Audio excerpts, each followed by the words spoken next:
কত টাকা কন্ট্যাক্ট হয়েছিল আপনাদের? 5,000 টাকা। ঠাকুরগাঁও চতুর্থ গ্রেডের যে পরীক্ষা হচ্ছিল জেলা প্রশাসকের, সেখানে কিন্তু পরীক্ষা দিতে এসে দুইজন আটক হয় অবৈধভাবে। যে পরীক্ষা, আমরা একটু জানার চেষ্টা করব যে তারা কেন আটক করা হয়েছে, কিভাবে আটক করা হয়েছে। কোচ তো ওইখানে কথা বলতে, পরীক্ষা দিতে আসে কথা বলতে, আমার কোচ এখানে দিয়ে গেছে আমাকে সেন্টারের সামনে। কত টাকা কন্ট্যাক্ট হয়েছিল আপনাদের? 5,000 টাকা। আমি আসছিলাম, আমার ফুফাতো ভাই আসছিল পরীক্ষা দিতে আসবে, আসছে কিনা আমি ঢুকছি, পরে গেট লাগাই দিয়ে পরীক্ষা দেওয়ার আগে মানে শুরু হওয়ার আগে আমি বের হচ্ছিলাম, ওই তখন আটকাই দিয়েছে। রুমের ভিতরে সিসি ক্যামেরা তো দেখালো যে রুমের না। ভিতরে আপনাকে আটকানো হয়েছে।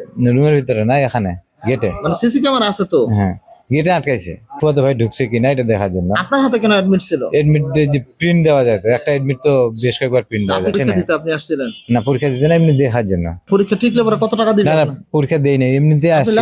টানা তৃতীয়বার অর্জন করেছে দেশের সেরা সুপার ব্র্যান্ড স্বীকৃতি বসুন্ধরা টিস্যু। লাইট জ্বালাও তো, আবার পোস্ট করে এটা। এত সূক্ষ্ম যে আমরা ক্যামেরা দিয়েও দেখতে পাই। আজকে জেলা প্রশাসক কার্যালয় ঠাকুরগাঁওয়ের অফিস সহায়ক পদে নিয়োগ পরীক্ষা ছিল। এই নিয়োগ পরীক্ষায় আমাদের গেটে প্রতিটা প্রার্থীকে তল্লাশি করা হয়েছে।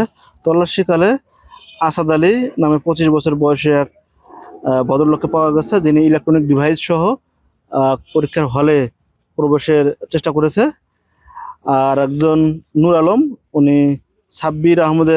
সাব্বিরের বদলি হয়ে নিয়োগ পরীক্ষায় অংশগ্রহণ করেছে। তো সাব্বিরকে, নূর আলমকে আমরা পেয়েছি, তার ছবি মিলতে ছিল না, তো এটা একটা অপরাধ।